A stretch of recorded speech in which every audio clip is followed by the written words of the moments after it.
Hello, delightful makers. In this video, we are going to finish making the Phoenix block.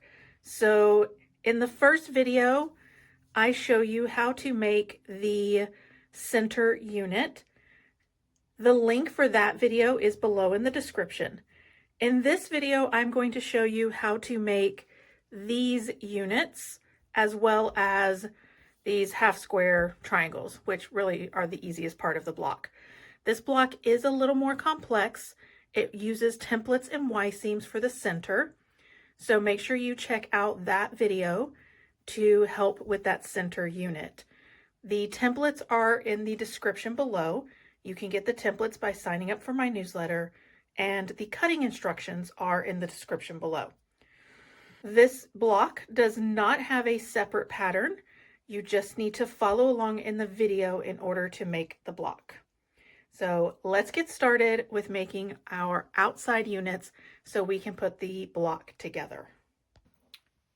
The next step will be to make the hourglass shapes.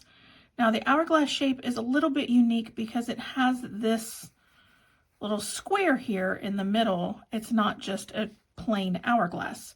So we're going to do a lot of cutting on the bias to make this work. So I want you to take your time and make sure that you do not pull too much when you are assembling these next steps. So the first thing we're going to do is we're going to make this little part here. We're going to do that by putting these pieces on. So this is F and these are B, and we are going to place these in the four corners. So you're actually going to do two, and you will sew those and press open, and then you will do these two and sew and press open. You're making a square and a square block. So that will be the first thing that we do. All right, once you have your square and a square block, you are going to cut it across the diagonals. So this is the part where it can get a little bit hairy for you. I recommend a rotating mat or a mat you can walk around so that you don't have to pick up and move your blocks. So I'm going to actually line this up with this square because we all know that sometimes sewing square into squares don't exactly line up perfectly on the corners. So I'm going to cut this way. Carefully lift up my ruler. And then I'm going to cut this way.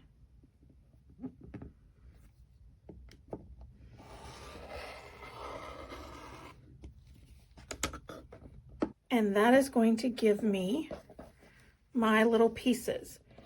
Now you're going to take your C and your I, and you should have cut C and I.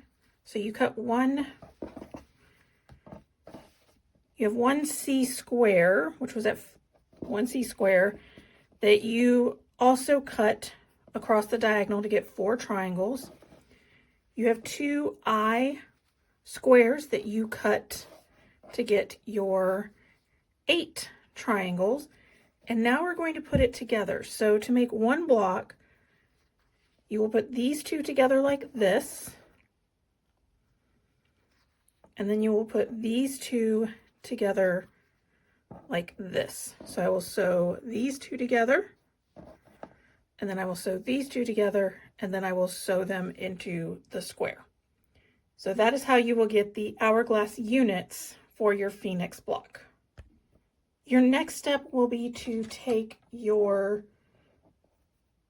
D and your G, so D and G, and you are going to do a 4 time half square triangles. So you will place them right sides together, stitch 1/4 inch all the way around, and then we will cut across at the diagonals. So again, a lot of cutting across the bias. So Be very careful, take your time. And if you haven't done this already and you're just watching this video and haven't cut any of your fabrics yet, this is why I highly recommend you starching your fabrics for this project at the very beginning. All right, so I have made all of my blocks and trimmed them up. You won't trim these very much, and when you do trim them, just be very careful that you're keeping at least 1/4 inch from this point. Now I'm going to sew them into rows, row 1, row 2, row 3, and then I will sew the rows together into a block. All right, so here is the completed block.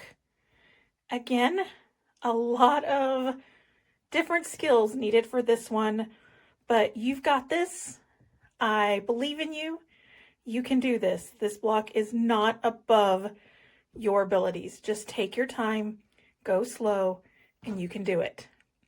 Now, go make something beautiful.